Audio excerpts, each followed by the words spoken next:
മാറാരോഗങ്ങളായ cancer, AIDS, പ്രമേഹം ഇതെല്ലാം താൻ മാറ്റിത്തരുമെന്ന് വഴിയരികിലിരുന്ന് ഒരു സന്യാസി പറഞ്ഞാൽ നമ്മൾ വിശ്വസിക്കുമോ?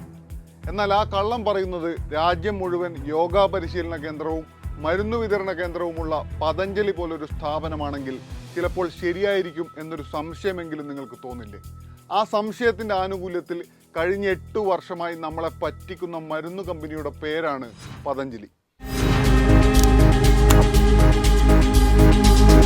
കള്ളങ്ങളിൽ മാത്രം കെട്ടിപ്പടുത്ത ഒരു സാമ്രാജ്യം തകർന്നു പോകാതിരിക്കാൻ ഒരു രാജ്യത്തിന്റെ സർക്കാർ തന്നെ ഒറ്റക്കെട്ടായി കൂടെ നിൽക്കുന്ന കാഴ്ച ഇത്രയും കാലം കാണേണ്ടി വന്നവരാണ് നമ്മൾ. പതഞ്ജലിയുടെ പരസ്യങ്ങളിൽ നൽകാവുന്ന അവകാശവാദങ്ങളുമായി ബന്ധപ്പെട്ട 1954 നിയമത്തിന്റെ നഗ്നമായ ലംഘനമാണെന്ന് ഇന്ത്യയുടെ പരമോന്നത നീതിപീഠം നേരത്തെ പറഞ്ഞിട്ടുണ്ട്. തെറ്റുപറ്റിപ്പോയെന്നും മാപ്പാക്കണമെന്നും പറഞ്ഞുകൊണ്ടുള്ള രാംദേവിന്റെ മാപ്പപേക്ഷയും എത്രയോ തവണ ഈ കോടതി കണ്ടതാണ്. എന്താണ് പതഞ്ജലിയുടെ പരസ്യത്തിലെ പ്രശ്നം? ഒരിക്കലും അംഗീകരിക്കാനാകാത്ത അവകാശവാദങ്ങളുമായി യാതൊരു ഗുണവുമില്ലാത്ത മരുന്നുകൾ വിൽക്കുകയാണ് ബാബ രാംദേവ് ഇത്രയും കാലം ചെയ്തത്.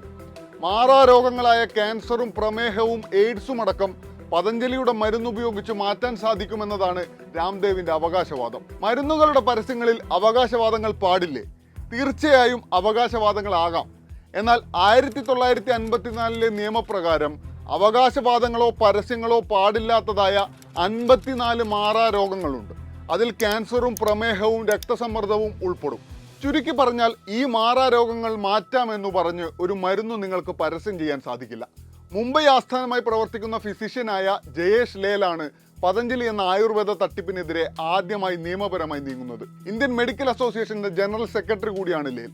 2020 ലോകം മുഴുവനും കൊറോണ വൈറസിന്റെ പിടിയിൽ മുറുകിയ കാലത്ത് അതൊരവസരമായി കണ്ട് ഈ അസുഖത്തെ മുതലെടുത്ത് കൊറോണ മാറ്റാൻ തങ്ങളുടെ മരുന്നായ കൊറോണിലിനു സാധിക്കുമെന്ന് പരസ്യം ചെയ്തവരും ആ കള്ളമരുന്ന് വിറ്റ് കോടികൾ സമ്പാദിച്ചവരുമാണ് പതഞ്ജലി. കൊറോണിൽ എന്ന പതഞ്ജലിയുടെ മരുന്ന് പുറത്തു വരുന്നത് 2020 നരേന്ദ്രമോദി സർക്കാരിലെ അന്നത്തെ ആരോഗ്യവകുപ്പ് മന്ത്രിയായിരുന്ന ഡോക്ടർ ഹർഷവർദ്ധനും ഉപരിതല ഗതാഗത വകുപ്പ് മന്ത്രി നിതിൻ ഗഡ്കരിയും ഒരുമിച്ചാണ് ഈ മരുന്ന് വിപണിയിൽ അവതരിപ്പിക്കുന്നത്.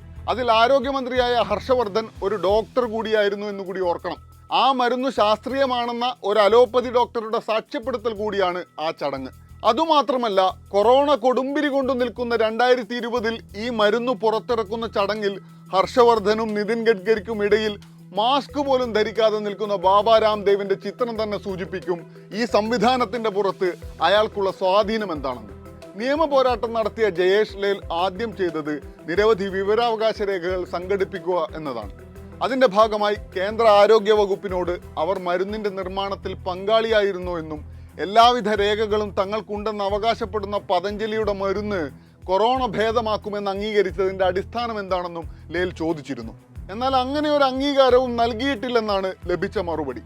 ഒരു തരത്തിലുമുള്ള അംഗീകാരവുമില്ലാതെ ലോകം മുഴുവൻ ഈ രോഗത്തെ എങ്ങനെ പ്രതിരോധിക്കുമെന്ന് ചിന്തിച്ചിരുന്ന സമയത്ത് ജനങ്ങളുടെ നിസ്സഹായതയെ ചൂഷണം ചെയ്ത് പണം സമ്പാദിക്കാൻ തീരുമാനിച്ച കമ്പനിക്ക് ഈ രാജ്യം ഭരിക്കുന്ന സർക്കാരിന്റെ പിന്തുണയുമുണ്ടായിരുന്നു എന്നാണ് പുറത്തു വരുന്ന വിവരങ്ങളിൽ നിന്നും മനസ്സിലാകുന്നത്.